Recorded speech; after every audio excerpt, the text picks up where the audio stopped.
आणि माणूस आकर्षित झाला की त्याचा पाठलाग करू लागतो की मला हे हवे आहे, मला हे हवे आहे, मी ते मिळविणार.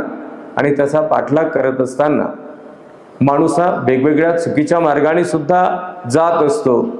ते रूप त्याला हस्तगत झाले नाही तर मग मात्र तो पश्चाताप करतो, तो आक्रोश करतो, तो दुःखी होतो. ते रूप मिळवत असताना, त्या रूपाला प्राप्त करत असताना वेगवेगळ्या चुकीच्या मार्गाचा अवलंब केल्यामुळे सुद्धा त्याचे प्रायश्चित त्याला भोगावे लागते, त्याचे विपाक त्याला भोगावे लागतात. डोळ्याला दिसणारे रूप माणसाला आकर्षित करते आणि ते सुद्धा दुःखाचे कारणच आहे.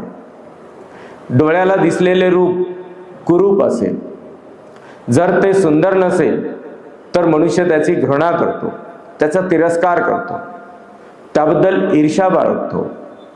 आणि ईर्ष्या, तिरस्कार, घृणा हे माणसाला अशांत करणारे आहे. आणि ही अशांती म्हणजेच दुःख आहे. ही अशांती म्हणजेच दुःख आहे. दुःखी असलेला मनुष्य छोट्या छोटे कार्य सुद्धा पूर्णत्वास नेऊ देत नाही. आणि जो सत्याचा स्वीकार करतो, जो मनुष्य सत्य जाणतो आणि त्या सत्याचा मार्ग म्हणून अवलंब करतो, तर असा मनुष्य मनाने अत्यंत बलवान होतो आणि मोठ्यात मोठे कार्य सहजपणे तो पूर्णत्वास नेऊ शकतो. हे धरून ठेवण्यासाठी नाही, दुःख हे धरून ठेवण्यासाठी नाही. ते श्रेष्ठ सत्य आहे, कारण ते सार्वजनीन आहे, सार्वत्रिक आहे, सार्वकालिक आहे. ते जाणून घेण्याकरिता आहे, स्वीकार करण्याकरिता आहे. आणि त्याचा स्वीकार केल्यानंतर मात्र त्यामध्ये अडकून न पडता त्याला दूर केले पाहिजे. भगवंतांनी त्यावर उपाय सुद्धा सांगितला, त्याच्या निराकरणाचा मार्गही भगवंतांनी सांगितला. हे दुःख आहे. जसे नाकाला गंध प्राप्त होतो, तो गंध, त्या गंधातून उत्पन्न होणारी संवेदना, गंध, वेदना, संज्ञा, संस्कार आणि विज्ञान, नाकाला प्राप्त झालेल्या गंधामुळे शरीरामध्ये संवेदना उत्पन्न होतात, चित्तामध्ये संवेदना उत्पन्न होतात, सेन्सेशन उत्पन्न होतात. मग तो गंध सुगंध असेल किंवा दुर्गंध असेल, जो गंध नाकाला प्राप्त होतो त्यातून उत्पन्न झालेल्या संवेदनांना संज्ञा दिली जाते. गंध, वेदना, संज्ञा, संस्कार आणि विज्ञान, त्या संज्ञांच्या कारणाने, संवेदनांच्या कारणाने मनुष्य त्याची व्याख्या करतो. हे सुगंध आहे, हे दुर्गंध आहे असे म्हणून मनुष्य त्याची व्याख्या करू लागतो आणि तो संस्कार त्याच्या मनावर प्रभावित ठरतो. त्यातून त्याला जाणीव होते आणि ती जाणीव त्याचा पाठलाग करण्यासाठी कारणीभूत ठरते. जर सुगंध असेल तर मनुष्य त्याकडे आकर्षित होतो आणि तो सुगंध प्राप्त करण्याकरिता मनुष्य त्याचा पाठलाग करतो. तो पाठलाग करत असताना सुगंध मिळविण्याकरिता वेगवेगळ्या प्रकारच्या चुकीच्या मार्गाने सुद्धा तो जात असतो आणि त्याचे विपाक त्याला भोगावे लागतात, ते दुःखाच्या रूपात. दुर्गंध असेल तर मनुष्य त्याची घृणा करतो, त्याचा तिरस्कार करतो, त्याची ईर्ष्या करतो आणि त्यामुळे मनुष्य हा अशांत होतो. आणि ही अशांती त्याला दुःख देत असते. हेच दुःख आहे. भगवंतांनी त्याचे निराकरण केले. सुगंध असेल तरी तो माझा नाही, तो सुगंध माझ्यामुळे नाही, माझ्यासाठी नाही. आणि म्हणून तो सुगंध असो अथवा दुर्गंध असो, सुगंध असो अथवा दुर्गंध असो, तो गंध असो, कोणताही गंध असो, तो गंध म्हणजे मी नाही, तो गंध माझ्यासाठी नाही, माझ्यामुळे नाही. आणि म्हणून त्याकडे आकर्षित न होता, त्याबद्दल घृणा न करता, त्याचा तिरस्कार न करता, समता भावनेने त्याला पाहिले तर मात्र मनुष्य त्याला दूर करू शकतो. त्यातून उत्पन्न होणाऱ्या दुःखातून मनुष्य हा मुक्त होऊ शकतो. गंधाप्रमाणे रूप, रूपाप्रमाणे शब्द सुद्धा. हे रूप माझे नाही, माझ्यासाठी नाही, ते रूप म्हणजे मी नाही आणि ते रूप म्हणजे माझ्यामुळे नाही, असे जेव्हा मनुष्य समता भावनेने पाहतो तेव्हा रूपाच्याकडे पाहिल्यानंतर रूप सुंदर असेल तरी आकर्षित होत नाही, कुरूप असेल तरी त्याची घृणा करत नाही किंवा त्याबद्दल तिरस्कार करत नाही. अर्थात दुःख उत्पन्न होण्याचा प्रश्नच राहत नाही. उत्पन्न झालेल्या दुःखाला मनुष्य समता भावनेने दूर करतो.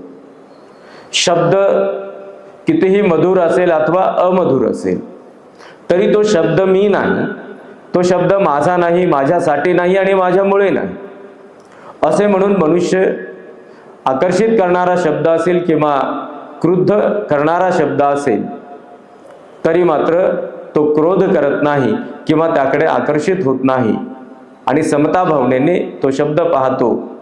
हा शब्द माझ्या हितासाठी आहे, माझ्या कल्याणासाठी आहे, हा शब्द माझ्यासाठी अहितकारक आहे, अकल्याणकारक आहे, म्हणून त्याची घृणा करावी, म्हणून त्याचा तिरस्कार करावा अशी भावना तो बाळगत नाही. समता भावनेने पाहतो आणि त्याला दूर करतो.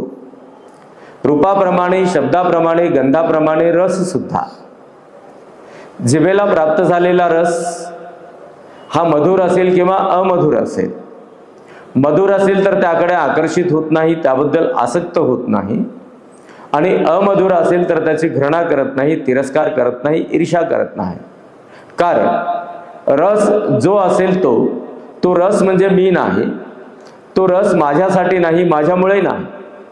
समता भावनेने असे पाहून मनुष्य हा जो रस आहे त्याला त्याच्या रूपात पाहतो, त्याच्या स्वरूपात पाहतो आणि त्यापासून स्वतःला दूर करतो.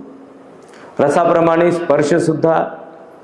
त्वचेला झालेला स्पर्श हा मधुर असेल किंवा अमधुर असेल, हवा हवासा वाटणारा असेल किंवा तो हवा नकोसा वाटणारा असेल तरी मात्र तो स्पर्श म्हणजे मी नाही, माझ्यासाठी नाही, माझ्यामुळे नाही असे म्हणून मनुष्य त्याला समता भावनेने पाहतो.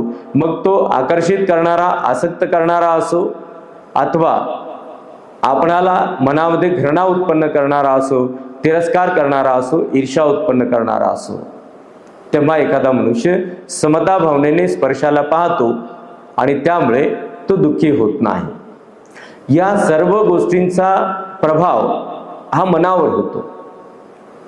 यंपिच्छं न लभति तंपि दुःखं संखित्तेन पंचोपादान स्कंदा दुःखा. आणि भिक्खूंनो, हे जे 5 उपादान स्कंद आहेत मनाला विषय प्राप्त करून देतात आणि मन त्यातून दुःख उत्पन्न करते. भिक्खूंनो, खऱ्या अर्थाने खरे तर हे दुःख आहे. भगवंतांनी वर्णन केले की स्त्री आणि पुरुष. भगवंतांनी वर्णन केले आपल्या एका उपदेशामध्ये की स्त्रीला सर्वात अधिक हवासा वाटणारा जो गंध आहे तो गंध दुसरा कोणता नसून तो पुरुषाचा गंध आहे. स्त्रीला सर्वात अधिक हवेसे असणारे रूप जर कोणते असेल तर ते कोणते दुसरे नसून ते पुरुषाचे रूप आहे. स्त्रीला हवासा वाटणारा शब्द हा दुसरा कोणता नसून सर्वात अधिक आकर्षित असणारा शब्द तो पुरुषाचा शब्द आहे. स्त्रीला हवासा वाटणारा रस हा दुसरा तिसरा कोणता नसून तो पुरुषाचा रस आहे. स्त्रीला हवासा आणि अधिक आकर्षित करणारा स्पर्श तो दुसरा तिसरा कोणता नसून तो पुरुषाचा स्पर्श आहे. त्याप्रमाणेच पुरुषाला हवेस वाटणारे जे रूप आहे, आकर्षित करणारे जे रूप आहे ते दुसरे तिसरे कोणते नसून ते स्त्रीचे रूप आहे. पुरुषाला हवासा वाटणारा शब्द, आकर्षित करणारा शब्द दुसरा तिसरा कोणता नसून तो स्त्रीचा शब्द आहे.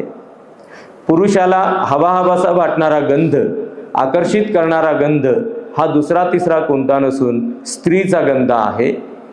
पुरुषाला हवासा वाटणारा रस, आकर्षित करणारा रस हा दुसरा तिसरा कोणता नसून स्त्रीचा रस आहे. पुरुषाला आकर्षित करणारा स्पर्श हा दुसरा तिसरा कोणता नसून स्त्रीचा स्पर्श आहे. भगवान म्हणाले, भिक्खूंनो, याप्रमाणे स्त्री आणि पुरुष या रूपामुळे, शब्दामुळे, गंधामुळे, रसामुळे आणि स्पर्शामुळे बेभान होतात आणि जेव्हा ते त्यांना प्राप्त करता येत नाही तेव्हा मात्र ते दुःखी होतात. आणि भिक्खूंनो, हेच खरे दुःख आहे जे या 5 उपादान स्कंदाच्या परिणामाने उत्पन्न होणारे आहे. भगवंतांनी दुःखाला सार्वजनीन म्हटले, सार्वत्रिक म्हटले, सार्वकालिक असे म्हटले. भिक्खूंना भगवंतांनी वर्णन केले. हे दुःख केवळ एकाच प्रकारे जाणले असे नाही. तर या दुःखाला 3 प्रकारे बोधिसत्वांनी बुद्धत्व प्राप्तीच्या मार्गात बोधिपाक्षीय धर्माचा अवलंब करत असताना पाहिले, जाणले आणि अनुभव केले. हे दुःख आहे, दुःखाची व्याख्या हे त्याचे पहिले स्वरूप होते. हे दुःख आहे, त्याचे जे दुसरे स्वरूप आहे त्याबद्दल भगवंतांनी भिक्खूंना म्हटले, भिक्खूंनो, हे जे दुःख आहे याबद्दल चक्षु उत्पन्न झाला. चक्षुं उदपादी, ज्ञानं उदपादी, पञ्ञा उदपादी, विद्या उदपादी, आलोको उदपादी. याबद्दल दृष्टी उत्पन्न झाली, विवेक उत्पन्न झाला, ज्ञान उत्पन्न झाले, प्रज्ञा उत्पन्न झाली, आलोक उत्पन्न झाला आणि भिक्खूंनो विद्या उत्पन्न झाली. पण हे सर्व उत्पन्न झाले एवढ्यानेच ते परिपूर्ण सत्य आहे असे मात्र मी ग्राह्य धरले नाही. एवढ्यानेच हे परिपूर्ण सत्य आहे असे ग्राह्य न धरता त्या पुढे सुद्धा त्या सत्याचा शोध घेतला. तेव्हा भिक्खूंनो, मी असे पाहिले, तंखोपनिदं दुःखं आर्य सत्सं परिज्ञेयन्ति मे भिक्खवे. हे दुःख प्रज्ञप्ती करण्यासाठी आहे, पाहण्यासाठी आहे, जाणण्यासाठी आहे, अनुभव करण्यासाठी आहे. पुब्बे अननसुते सुधम्मेसु चक्षुं उदपादी. पूर्वी हा धम्म अनुश्रुत होता. दुःख हे आहे असे पूर्वी कोणीही कोणाला सांगितले नाही. अर्थात कोणी ऐकले नाही म्हणजे कोणी कोणाला सांगितले नाही. तेव्हा त्याचा प्रथम शोध लागला, ज्याला अभिसंबोधी असं म्हटलेलं आहे. अभि म्हणजे प्रथम. त्याचा प्रथम शोध लावला, प्रथम मी अनुभव केला, प्रथम मी वर्णन केले. हे दुःख आहे, त्याची प्रज्ञप्ती व्हावी, ते जाणण्यास योग्य आहे, ही दृष्टी मात्र यापूर्वी कुणालाही उत्पन्न झाली नव्हती की हे दुःख आहे आणि हे दुःख जाणण्यास योग्य आहे, जाणले पाहिजे. ही दृष्टी यापूर्वी कुणालाही उत्पन्न झाली नव्हती. हे ज्ञान यापूर्वी कुणालाही उत्पन्न झाले नव्हते. ही प्रज्ञा कुणाला यापूर्वी उत्पन्न झाली नव्हती. ही विद्या कुणालाही यापूर्वी उत्पन्न झाली नव्हती. हा आलोक कुणालाही यापूर्वी उत्पन्न झालेला नव्हता. आणि भिक्खूंनो, दुःखाला मी दुहेरी स्वरूपात जाणले. त्यापुढे सुद्धा एवढ्यानेच हे दुःख परिपूर्ण आहे असे मानले नाही, तर हे दुःख तिसऱ्या स्वरूपामध्ये पाहिले आणि जाणले, अनुभव केले. तंखोपनिदं दुःखं आर्य सत्सं परिज्ञायन्ति मे भिक्खवे. पुब्बे अननसुते सुधम्मेसु चक्षुं उदपादी, ज्ञानं उदपादी, पञ्ञा उदपादी, विद्या उदपादी. हे सुद्धा जाणले की हे दुःख परिज्ञेय आहे, जाणण्यास योग्य आहे आणि त्याची प्रज्ञप्ती झाली म्हणजे मी ते अनुभवले. तंखोपनिदं दुःखं आर्य सत्सं परिज्ञायन्ति मे भिक्खवे. त्याची प्रज्ञप्ती झाली, मी त्याला अनुभवले, खरोखरीच हेच दुःख आहे. जन्म हे दुःख आहे, आजारपण, म्हातारपण हे दुःख आहे, मृत्यू हे दुःख आहे, प्रिय व्यक्तींचा दुरावा हे दुःख आहे, अप्रिय व्यक्तींचा सहवास हे दुःख आहे, मनात उत्पन्न झालेली इच्छा पूर्ण न व्हावी हे दुःख आहे. आणि संक्षेपात भिक्खूंनो, हे जे 5 उपादान स्कंद आहेत हेच खऱ्या अर्थाने दुःखाचे मूळ आहे, हे दुःख आहे. ह्याची मला प्रज्ञप्ती झाली, मी त्याचा अनुभव केला. या अनुभूतीच्या रूपात ती दृष्टी उत्पन्न झाली. चक्षुं उदपादी, ज्ञानं उदपादी. त्या अनुभवाने त्याचे ज्ञान उत्पन्न झाले. पञ्ञा उदपादी. त्या अनुभूतीने त्याची प्रज्ञा उत्पन्न झाली. विद्या उदपादी. त्या अनुभूतीने त्याची विद्या उत्पन्न झाली. आलोको उदपादी. त्या अनुभूतीने भिक्खूंनो दिव्य ज्ञान प्राप्त झाले. आलोक म्हणजे हाडामासाच्या डोळ्याने, मास चक्षुने न दिसणारा प्रकाश. हा प्रकाश म्हणजे चमत्कार नाही, तो प्रकाश म्हणजे अनुभूतीने प्राप्त झालेला आनंददायी असलेला ज्ञानरूपी प्रकाश. यापूर्वी हे सर्व कुणालाही जाणता आले नाही, यापूर्वी हे कोणीही पाहिले नाही, यापूर्वी याबद्दल कोणीही अनुभव केला नाही, यापूर्वी हे कुणीही कुणाच्याद्वारे ऐकले नाही आणि कुणीही कुणाला सांगितले नाही. भिक्खूंनो, या अर्थाने हे श्रेष्ठ सत्य आहे आणि हे सत्य आहे. बुद्धत्व प्राप्तीनंतरच्या 4थ्या आठवड्यात भगवान सम्यक संबुद्धांनी जे कार्यकारण सिद्धांताचे ज्ञान प्राप्त केले, ज्याला प्रतीत्य समुत्पाद असे म्हटले. या कार्यकारण सिद्धांताच्या प्रतीत्य समुत्पादाच्या ज्ञानाच्या अंती भगवंतांनी जे जे अनुभव केले, त्या अनुभवाअंती भगवंतांनी जे अनुभव केले त्यावेळेला तथागतांच्या मुखातून उदान आले.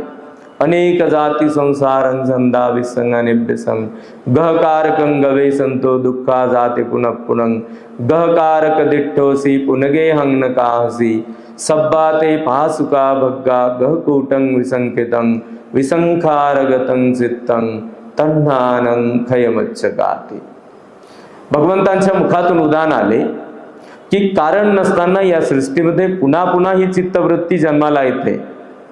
हा जन्मच सतत आणि सतत दुःख भोगण्यासाठी होतो, त्यामागे कारण मात्र कोणतेही नाही.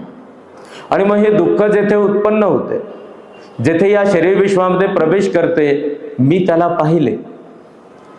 पाहिले हाडामासाच्या डोळ्याने नाही, मांस चक्षुनी नाही, तर अनुभवाने पाहिले. या शरीरात ज्या संवेदना ज्या कारणाने उत्पन्न होतात, या उपादानाच्या कारणाने ज्या संवेदना उत्पन्न होतात, तेच खऱ्या अर्थाने दुःख आहे. आणि मी ते अनुभवले, पाहिले म्हणजे अनुभवले, हे दुःख अनुभवले.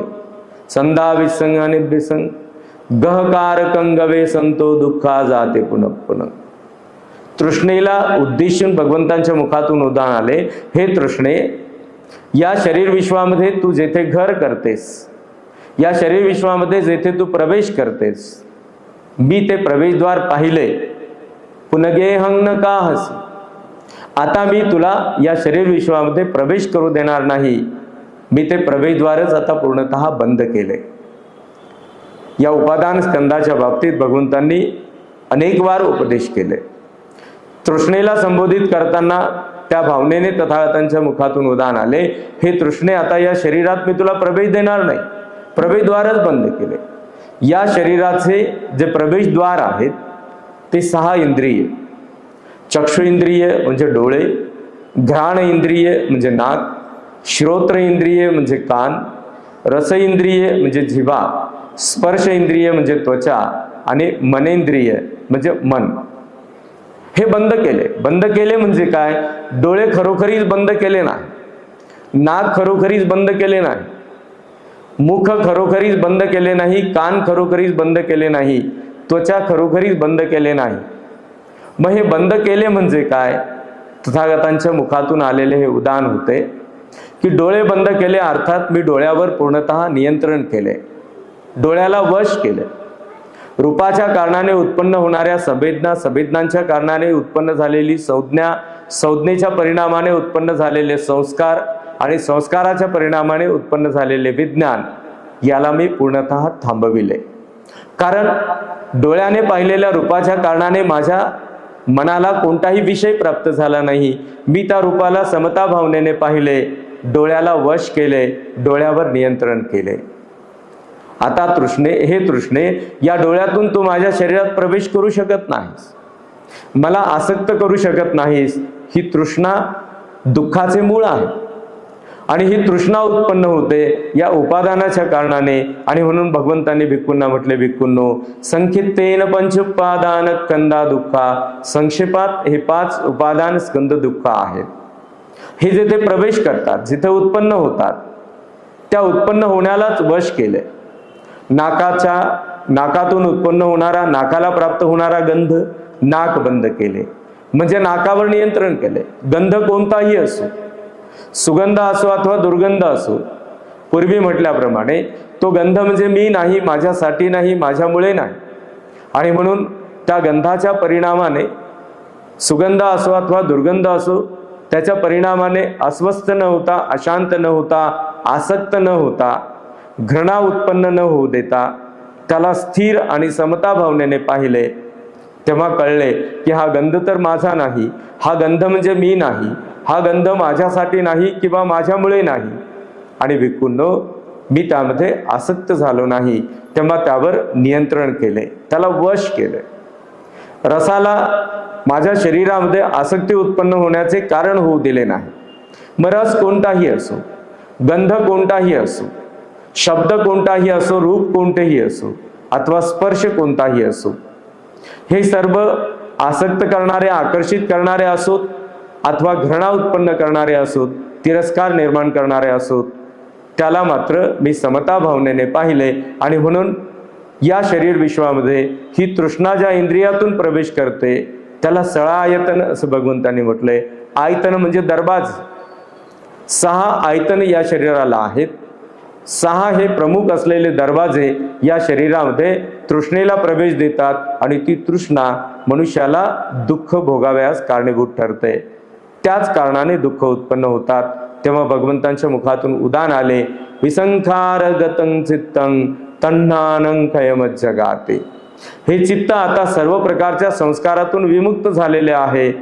आता ही तृष्णा येथे क्षीण झालेली आहे. आता मला ती पुन्हा दुःखात टाकणारी नाही. आणि तो बुद्धत्वाला निर्वाणाचा स्पर्श होता. बुद्धत्वाला तो निर्वाणाचा स्पर्श होता. आणि तेव्हाच बुद्धत्वाचे जे तेज आहे, बुद्धत्वाचा जो दिव्य प्रकाश आहे, जणू काही सर्व सृष्टीमध्ये पसरला आणि सर्वत्र संपूर्ण सृष्टीमध्ये प्रकाश झाला. तो प्रकाश हा मास चक्षुने दिसणारा प्रकाश नव्हता, तो ज्ञान प्रकाश होता. तो मार्गाच्या रूपात असलेला प्रकाश होता. हे बुद्धत्वाचे ज्ञान होते. भगवंतांनी भिक्खूंना म्हटले, भिक्खूंनो, हे दुःख आहे. या दुःखाला हे दुःख आहे म्हणूनच न थांबता दुसऱ्या स्वरूपात त्याला जाणले. आणि केवळ दुसऱ्या स्वरूपातच ते परिपूर्ण आहे असे न मानता त्याला तिहेरी स्वरूपात, तिसऱ्या स्वरूपात जाणले. तेव्हा भिक्खूंनो, हे श्रेष्ठ सत्य आहे असे मी ग्राह्य धरले, असे मी मान्य केले. परंतु हे दुःख श्रेष्ठ सत्य आहे असे मानून केवळ त्यामध्ये अडकून न पडता त्या दुःखाची कारणे शोधली. पुढे पुढे आपण क्रमशः तथागतांचा हा पूर्ण उपदेश सूक्ष्मपणे अधिकाधिक जाणून घेण्याचा प्रयत्न करीत आहोत. भगवंतांच्या उपदेशामध्ये भगवंतांनी जे वर्णन केले की जे दुःख आहे ते कोणत्या कारणाने उत्पन्न होते, त्या अंताचा मनुष्याने त्याग करावा. आणि मग हे दुःख काय आहे, त्या दुःखाची व्याख्या आपण पाहिली. या दुःखाचे स्वरूप भगवंतांनी वर्णन केले, स्वतः अनुभव केलेले ते आपण पाहिले. यापुढे क्रमशः आपण जाणून घेणार आहोत या दुःखाची उत्पन्न होण्याची कारणे कोणती. भगवंतांनी आपल्या पुढील उपदेशामध्ये त्यापुढे क्रमशः भिक्खूंना, पंचवर्गीय भिक्खूंना त्याची कारणे सांगितली. तंखो इदं दुःख समुदयं अरिय सच्चिंती मे भिक्खवे. भिक्खूंनो, या दुःखाचा जो समुदय आहे, उत्पन्न होण्याची जी कारणे आहेत ती कोणती ही जाणली. आपण यापुढे क्रमशः आपण दुःख समुदय आणि भगवंतांचा हा धम्मचक्र प्रवर्तनाचा उपदेश अगदी संक्षेपात अधिकाधिक स्वरूपामध्ये जाणून घेण्याचा प्रयत्न करणार आहोत. यावेळी आपण तथागतांच्या सुमुखातून आलेली ही मंगलवाणी श्रवण करीत आहोत. तथागतांच्या सुमुखातून आलेली ही मंगलवाणी, हे सत्यवचन या संपूर्ण सृष्टीतील असलेल्या मानव मात्रांना, पशुपक्ष्यांना, जीवजंतू आणि सत्वरूपांना सदैव सुखदायी, प्रकाशदायी ठरणारा असो, अशी मंगल भावना तुम्हा सर्व उपस्थित जणांच्या प्रती, विश्वातील तमाम मानव मात्रांच्या प्रती, सृष्टीतील संबंध सत्वरूपांच्या प्रती सर्वांचे मंगल हो, सर्वांचे कल्याण हो, सर्वांचे जय मंगल हो. सब्बरोगा विनिमुक्तो सब्बसंतापवर्जितो सब्बवैरमतिक्कन्तो निभूतोऽथ तुमं भवं सब्बित्तियो विभज्जन्तु सब्बरोगो विनश्यतु माते भवत्वन्तरायो सुखी दीर्घायुको भव. भवतु सब्बमङ्गलं रक्षन्तु सब्बदेवता सब्बबुद्धानुभावेन सदा सुखी भवन्तु ते. भवतु सब्बमङ्गलं रक्षन्तु सब्बदेवता सब्बधम्मानुभावेन सदा सुखी भवन्तु ते. भवतु सब्बमङ्गलं रक्षन्तु सब्बदेवता सब्बसङ्घानुभावेन सदा सुखी भवन्तु ते.